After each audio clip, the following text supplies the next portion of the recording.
There is a very specific, very silent assumption that people make when they look at a fat woman. It's not always malicious. Sometimes it's just a deeply ingrained societal reflex. They look at your size and their brain automatically fills in a list of character traits: indulgent, lacking discipline, lazy, slow. They assume that because you take up physical space, you must lack the willpower to occupy intellectual or financial space. They look at a size 20 body and assume it is a reflection of a disorganized, unmotivated mind. My name is Isabel. I am a size 20. And for the first 26 years of my life, my entire extended family looked at me and saw exactly what they expected to see: the lazy, indulgent cousin who would never amount to anything.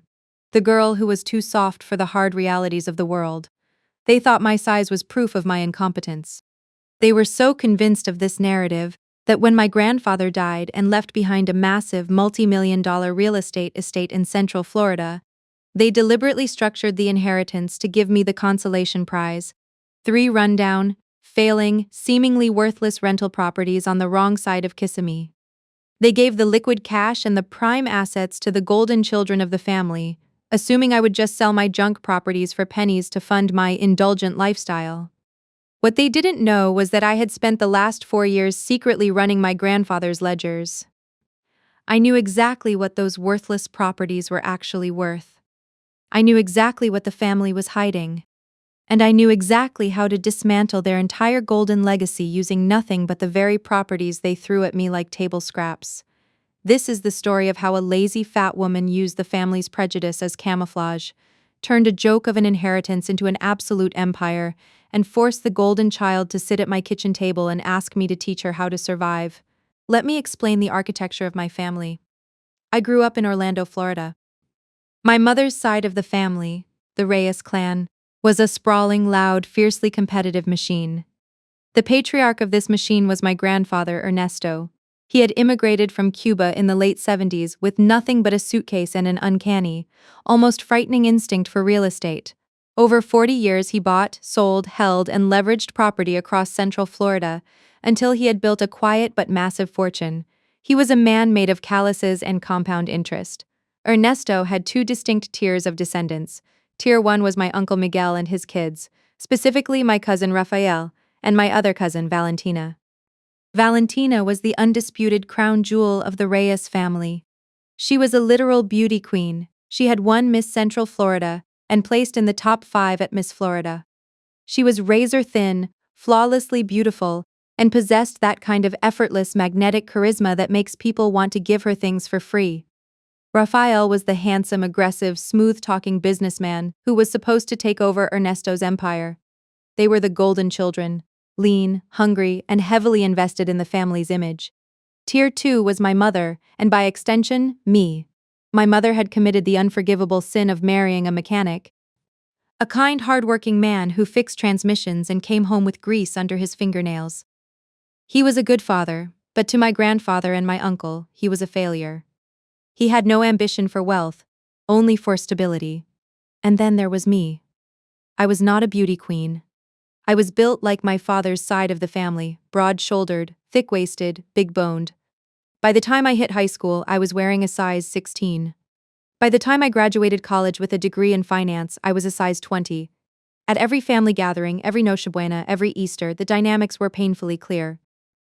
Valentina was praised for her diet, her cheekbones, her latest photo shoot. Rafael was praised for his shiny new car and his aggressive business moves, and I was the recipient of tight smiles, pitying glances, and passive-aggressive comments about what I was putting on my plate. "Isabel, Mija, are you sure you want that second piece of flan?" my Uncle Miguel would say, patting his flat stomach. "You know, Rafael just ran a half marathon. It takes discipline, but the results speak for themselves." The subtext was always the same: you are fat because you are lazy. You are a failure of discipline. I learned very early on that arguing with them was pointless. If I defended myself, I was being emotional. If I pointed out my high GPA or my solid career as an actuary, it was brushed off. So I stopped trying to prove them wrong out loud. I retreated into the background. I became quiet. I let them believe whatever they wanted to believe about me, because I realized something crucial. People do not look closely at the things they have already dismissed. And because they dismissed me, they never noticed where I went on Sunday mornings. For the last 4 years of his life, my grandfather Ernesto's health began to fail. His mind was still sharp, but his body was betraying him. He couldn't drive around to his properties anymore. He couldn't chase down contractors or physically inspect the roofs. My uncle Miguel and my cousin Rafael were too busy trying to position themselves as the heirs apparent to actually do the grinding, unglamorous work of maintaining the estate. Valentina was busy being beautiful. So, Ernesto asked me. He didn't ask me in front of the family. He called me on a Tuesday night and asked if I could come over on Sunday morning to help him look at a spreadsheet. I went. We sat at his Formica kitchen table, drinking black coffee that was so strong it could dissolve a spoon. He slid a stack of legal pads and bank statements toward me. He didn't ask about my weight. He didn't offer unsolicited diet advice. He just pointed a gnarled finger at a column of numbers and said, "The property taxes on the OBT units look wrong to me. Look at the mileage rate. Tell me if I'm crazy." I looked at it. "You're not crazy," I said. The county reassessed it as commercial mixed instead of pure residential. "You're overpaying by about $4,000 a year. I can file an appeal with the property appraiser's office on Monday." He leaned back in his chair, a slow, satisfied smile spreading across his weathered face. Good, that was the beginning. Every Sunday morning for 4 years, while the rest of the family thought I was sleeping in or sitting on the couch eating pastries, the lazy, indulgent cousin, I was at Ernesto's kitchen table. I learned the absolute inner workings of his empire. I learned how he financed his deals. I learned which properties were cash cows and which ones were money pits. I learned about depreciation schedules, 1031 exchanges, and deferred maintenance. I organized his ledgers, digitized his paper trails, and fixed the glaring errors that Uncle Miguel had made when he tried to help with the accounting. Ernesto and I never talked about it. It was our secret. It was a silent pact between the patriarch and the outcast. He treated me like a peer, not a project. But I also learned something else during those Sunday mornings. I learned about Rafael. Rafael, the golden boy, was living in a beautiful 4-bedroom house in Kissimmee that belonged to Ernesto's portfolio. He had been living there for 3 years. When I was auditing the rent rolls, I noticed a discrepancy. "Abuelo," I said one Sunday, pointing to the line item. "Rafael is paying $800 a month for the Oakwood house. Market rate for a 4-bedroom in that zip code is at least $2,200. Ernesto sighed, rubbing his eyes. Miguel set up that lease. He said Rafael needed a break while he was getting his consulting business off the ground. It's a month-to-month agreement. I haven't had the energy to fight Miguel on it. Rafael was living in a subsidized luxury, draining equity from the estate, all while lecturing me at Thanksgiving about the importance of hard work and discipline. I didn't say anything to Rafael. I just kept my head down, drank the bad coffee, and updated the spreadsheets. I knew the truth, and I knew that eventually the truth would have a price tag. 4 years later, Ernesto passed away in his sleep. The funeral was massive, a testament to a man who had built a kingdom from nothing. Valentina wore black designer sunglasses and wept beautifully. Rafael stood tall, looking like the heir to a throne, shaking hands with local politicians and businessmen. I sat in the third row, wearing a simple black dress, holding my mother's hand. I didn't cry. Not there. I had already done my crying in his kitchen, over the last cup of coffee we shared. 3 weeks after the funeral, we were summoned to the office of Arthur Patterson, Ernesto's longtime estate attorney, for the reading of the will. This was the moment the family had been waiting for. The great dividing of the spoils. Uncle Miguel, Rafael, and Valentina arrived looking polished, expectant, and hungry. They looked at me with a mixture of confusion and mild irritation, as if my presence was a clerical error. "What is the fat cousin doing here?" their eyes said. "She's just going to take up space on the leather couch." I sat quietly in the corner, folding my hands in my lap, and waited for Mr. Patterson to begin. I knew Ernesto's ledgers, but I didn't know his will. He had kept that entirely to himself. Patterson cleared his throat, adjusted his glasses, and began to read. Arthur Patterson's voice was dry, methodical, and completely devoid of the high-stakes drama that filled the room. He read through the legalese, laying out the architecture of Ernesto's final wishes. To my mother, the mechanic's wife, Ernesto left a cash sum. It was generous enough to pay off her mortgage and ensure she would never have to worry about retirement, but it was a definitive clean break from the estate, a polite severing of ties. To Uncle Miguel, he left the primary holding company which controlled the commercial strip malls and the large multifamily apartment complexes. It was the crown jewel of the empire, the exact inheritance Miguel had been preening for over the last decade. Miguel sat back in his chair, a smug, satisfied smile spreading across his face. To Valentina, the golden child, Ernesto left a massive, tax-free trust fund and a beautiful, fully paid-off vacation home in the Florida Keys. Valentina dabbed her dry eyes with a tissue and whispered, "He was so good to me." She had never once visited the Keys house, but she already looked like she was mentally redecorating the living room for Instagram. Then, Patterson flipped to the final page of the document.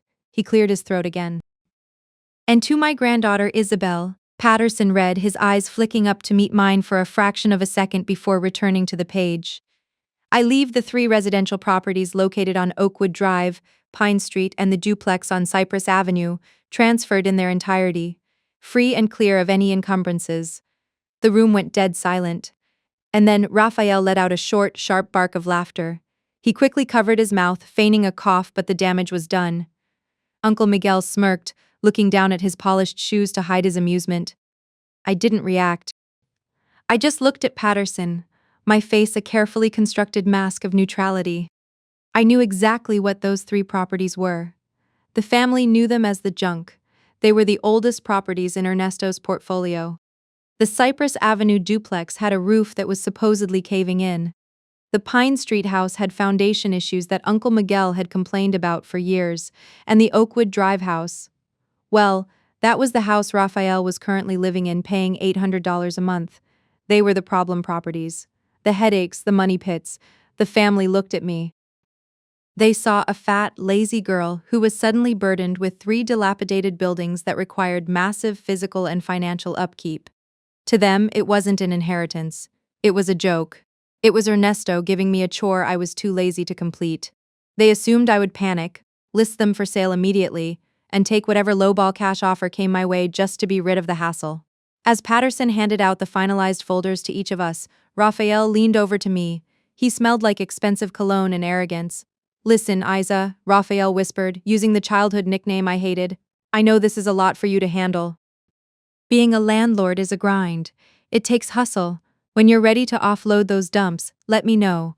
I'll buy them off you for cash. Save you the stress of having to actually work on them." He wasn't trying to help me. He was trying to buy Ernesto's equity for pennies on the dollar, assuming I was too stupid and too lazy to know what they were actually worth. I looked at him. I looked at his perfect teeth, his custom-tailored suit, and the absolute certainty in his eyes that he was superior to me in every conceivable way. "I'll keep that in mind, Raphael," I said softly. I placed my folder in my bag and stood up. "Congratulations on the trust, Valentina. Uncle Miguel, enjoy the commercial portfolio." I walked out of the law office without looking back. I didn't cry in my car. I didn't scream. I drove straight to a coffee shop, opened my laptop, and went to work. Here's the secret about the junk properties that Uncle Miguel and Raphael didn't know, because they had never bothered to look at the actual ledgers I had maintained for 4 years. Yes, the Cypress Avenue duplex needed a new roof. But what Miguel didn't know was that Ernesto had already pulled the permits and prepaid a contractor to fix it 3 months before he died. The work was scheduled to begin next week. The property was functionally sound and located in a rapidly gentrifying neighborhood where property values had spiked 20% in the last year. The Pine Street house didn't have foundation issues. Miguel had misdiagnosed a simple drainage problem because he was too lazy to hire a proper surveyor. I had already had a structural engineer verify the slab. It was perfect. A $3,000 French drain would solve the flooding, turning a money pit into a pristine rental property. And the Oakwood Drive house? The house Raphael was currently occupying? It was sitting on a massive, double-wide corner lot that was zoned for high-density multifamily development. It was the most valuable piece of residential dirt in Ernesto's entire portfolio, and Raphael had no idea. He just liked the crown molding and the cheap rent. Over the next 48 hours, I moved with a speed and precision that would have terrified my family if they had bothered to pay attention. I set up a holding company, an LLC named Sunday Morning Holdings. I transferred the deeds of the 3 properties into the LLC to protect my personal assets. I finalized the roof replacement on Cypress. I hired the crew to install the French drain on Pine. And then I dealt with Raphael. On Thursday afternoon, I drafted a new lease agreement for the Oakwood Drive property. I printed it on crisp, heavy paper. I drove to the house, my house, and rang the doorbell. Raphael answered the door wearing gym shorts and a tank top, holding a protein shaker. He looked surprised to see me and then slightly annoyed. Isa, what are you doing here? He didn't invite me inside. Checking on my property. I said pleasantly. I handed him a manila envelope and delivering your new lease. He took the envelope, a patronizing smile touching his lips. Right? The landlord act. Look, I told you, I'll buy it off you when you get tired of playing business. He opened the envelope and pulled out the document. His eyes scanned the first page. The patronizing smile vanished. It was replaced by a look of sheer, unadulterated shock. What is this? He demanded, his voice rising in pitch. That is a standard, 1-year residential lease agreement, I replied, my voice calm, flat, and professional. As the new owner of the property, I am terminating your month-to-month unwritten agreement with my grandfather's estate. If you wish to remain on the premises, you will need to sign that lease by Monday at 5 p.m. Raphael stared at the paper. You're raising the rent to $2,600 a month? Are you insane? I'm raising the rent to fair market value, I corrected him. $2,600 is actually a slight discount, considering the square footage and the lot size. I factored in a small family discount because I'm generous. I have a deal with the estate, Raphael practically shouted. I pay $800, Uncle Miguel set it up. Uncle Miguel does not own this house, Raphael. I do, I said, looking him dead in the eye. I didn't shrink. I didn't apologize.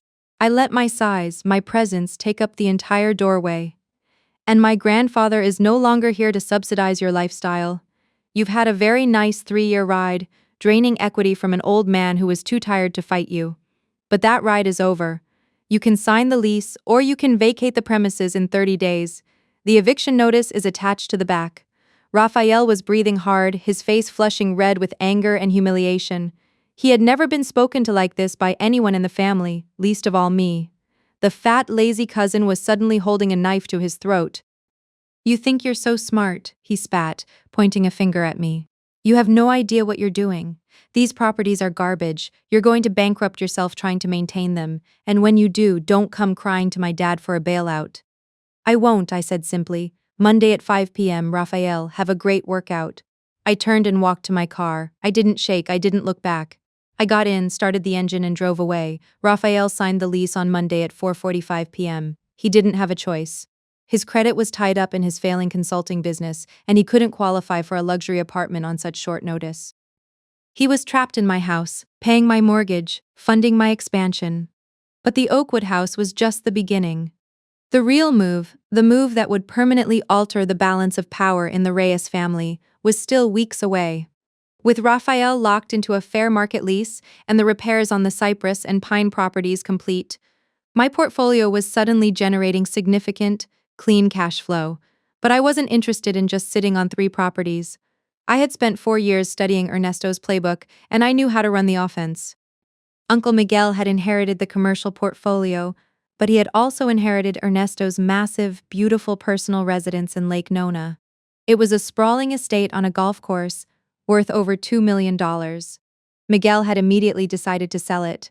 He didn't want the upkeep, and he wanted the liquid cash to dump into his commercial strip malls. He listed the Lake Nona house on the private market, trying to keep it off the MLS to avoid paying massive broker fees. He tasked Raphael with finding a private buyer.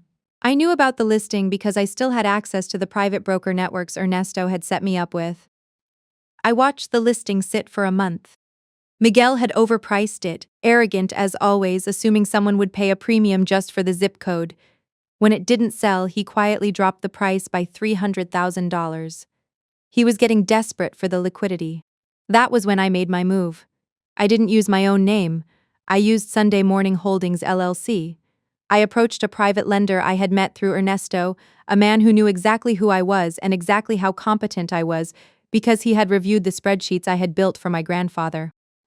I leveraged the newly appraised equity of my 3 junk properties, secured a massive commercial loan, and submitted a cash offer for the Lake Nona house through a proxy broker. My offer was exactly $50,000 below Miguel's newly reduced asking price.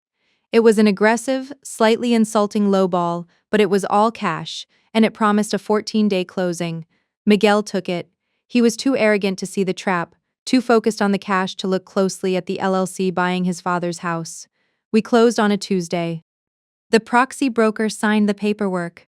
The funds were transferred from Sunday Morning Holdings, and the keys were handed over. It wasn't until Thursday that Miguel found out.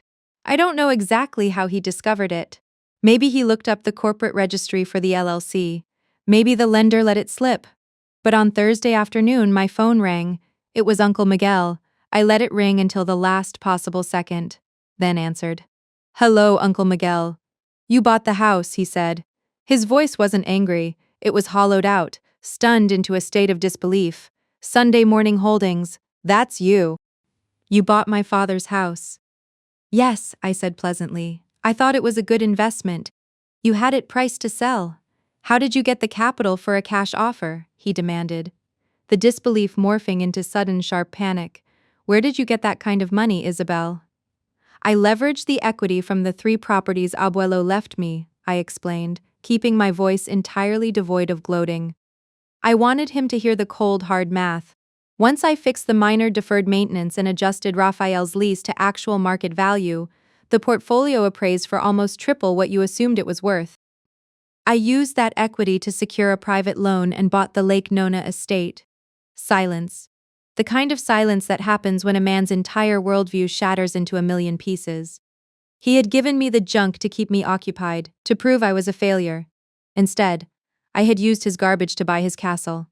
I had out-negotiated him, out-financed him, and bought his father's legacy right out from under him, all without ever raising my voice. "You played me," he whispered. "No, Uncle Miguel," I said softly. "I just did the math. You should try it sometime. Goodbye." I hung up. I sat in my home office, looking out the window, feeling a profound sense of closure. I had won. I had proven them wrong. But the real shock, the one nobody in my family was prepared for, the one even I wasn't fully prepared for, was still 17 days away. Because 2 weeks after that phone call with Miguel, Arthur Patterson's office called me with a message I genuinely did not see coming. And it would change everything I thought I understood about the man who had raised me on Sundays. I almost didn't pick up. It was an unknown Orlando number on a Tuesday afternoon, the kind of call I usually let go to voicemail. It was Patterson's paralegal. "Ms. Reyes? There's a supplementary item from your grandfather's estate that's just cleared its filing period. Mr. Patterson would like you to come in at your earliest convenience." I had no idea what that meant. Had Miguel filed a lawsuit? Had Raphael found a loophole in the lease? I drove to the law office with a knot of anxiety in my stomach. I sat in the parking lot for almost 5 full minutes before I could make myself go inside. Patterson met me himself this time, no assistant, no conference room full of hostile relatives. Just the 2 of us in a small, quiet office with a single sealed envelope on the mahogany table between us. My name was written across the front in my grandfather's unmistakable, slanted, heavy handwriting. "Your grandfather came to me about 8 months before he passed," Patterson said, choosing his words with visible care. He looked at me with a profound, quiet respect. He told me he had realized something he wanted to correct in his estate planning, but he wanted to do it carefully, separately from the main will, and only released after enough time had passed for things to settle. Patterson paused, folding his hands on the desk. He was very specific about the waiting period. He said, and I'm quoting him directly, "I want to see if she does it without help first." I didn't understand yet. I just stared at the envelope. "He also left this with me," Patterson said, sliding a second, thinner folder across the table. "It's the deed to a property he purchased privately 22 years ago under a separate holding company that was never part of the public estate. A small, highly lucrative commercial unit in downtown Kissimmee. He never told anyone, not Miguel, not Raphael, not even his own accountant. He told me he bought it the year you were born, and that he always intended for it to be yours. He just never got around to formalizing it the normal way, and then he ran out of time." I reached out with hands that were suddenly trembling. There was no performance left in me. I opened the envelope. The letter was short. Ernesto was never a man of many words on paper. He saved his words for kitchen tables and Sunday mornings. But it said enough. "Mi Jalista." My smart girl. If you're reading this, it means you didn't need anyone's permission to land on your feet, and that you found this on your own time, in your own way, which is exactly how I wanted it. I should have fixed the will sooner. I was an old man set in old ways, and I told myself there was time to change the primary trust. There wasn't. This won't undo what the others received, and I don't want it to. That division was my mistake, not yours to fix. But I want you to know that every Sunday, every spreadsheet, every number you found that I'd missed, I saw it. I saw all of it. They thought you were indulgent. They thought you were lazy. You were never indulgent. You were the only one paying attention. Use this however you see fit. I trust you completely. I always have. Abuelo. I sat in that mahogany-paneled office and cried for the first time since this entire story began. I didn't cry from sadness. I cried from the strange, overwhelming, earth-shattering relief of being seen. Finally, fully seen by the one person whose opinion had quietly mattered more than all the others combined, even after he was gone. The commercial unit, once appraised, came in at just over $160,000 in equity. Combined with the Lake Nona house and the 3 residential properties, that put my total holdings at 5 properties in just over 2 months. An empire built almost entirely from a consolation prize my family had assumed I was too fat and lazy to manage. I didn't tell Raphael about the letter. I didn't tell Uncle Miguel. Some things I decided were mine to keep. Not as a weapon, but as something private and whole, finally, that nobody could reinterpret or diminish for me. Valentina called me the following week. I braced myself for an attack. I assumed Miguel had rallied the Golden Children to wage war on me. But when I answered, Valentina wasn't hostile. She sounded genuinely, quietly confused. Isabel, she said, her voice lacking its usual polished gloss. How did you even do that? With the Lake Nona house? How did you know about the leverage before anyone else? I told her, plainly. I walked her through the private listings, the structural analysis of the properties, the process of securing the commercial loan. I left out the letter, and I left out the commercial unit. I kept that part mine. She listened the entire way through without interrupting once, which frankly surprised me. At the end, she said something I genuinely did not expect. I didn't know you did all that for Abuelo, she whispered. The ledgers, the Sundays. Nobody ever told me. They just said you were lazy. Nobody asked, I said smoothly, and I never made it loud enough for anyone to notice without asking. A long pause hung on the line.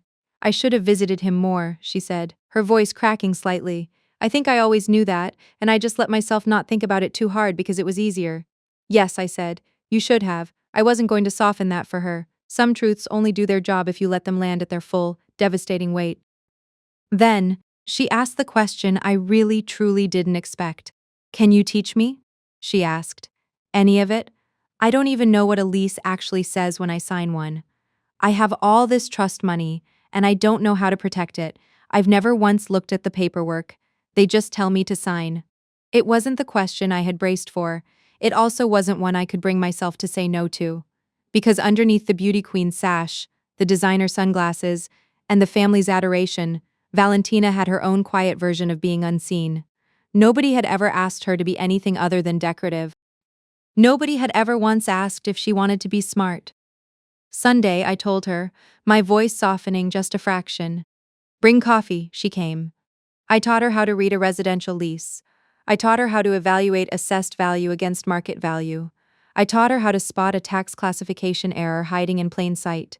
We sat at my kitchen table, not my grandfather's table, mine, the one I had built this entire second act at, and we drank bad black coffee on purpose, because some traditions deserve to continue even when the man who started them is gone. It has been just over a year since that will reading. I now own 5 properties. The original 3 from my inheritance, the massive Lake Nona estate, and the commercial unit my grandfather quietly set aside for me before any of us knew to ask. Raphael renewed his lease at fair market rate, exactly as I promised. We don't talk often, but when we do, there is a completely different register to his voice now. It is careful, respectful. It is the way you talk to someone you have finally, properly measured and realized you cannot beat. Last Christmas, for the first time in my entire adult life, not a single person commented on what I put on my plate. Valentina now manages 2 of her own small rental units. She bought them herself. with her own savings, after 8 months of Sunday mornings at my table. She still gets recognized in grocery stores for her pageant days. She just also now knows exactly what a deferred maintenance clause means. There is a kind of pride in her voice when she says it that has absolutely nothing to do with being looked at. My mother tells everyone who will listen that I am just like my father, meaning the mechanic. The man the family once filed away as a category error. The man who built something real with his own 2 hands and never once needed anyone else's permission to call it a life. The original inheritance was never what I deserved. It was, in the end, barely a quarter of the real story. What I built from it. And what my grandfather, quietly, in his own slow and imperfect way, made sure followed it, was worth far more than any number written on that will. Size 20, 5 properties. One letter from a man who saw me when nobody else bothered to look, not indulgent, deliberate. There is a difference. And I will spend the rest of my life making sure everyone who ever doubted me understands exactly what it is.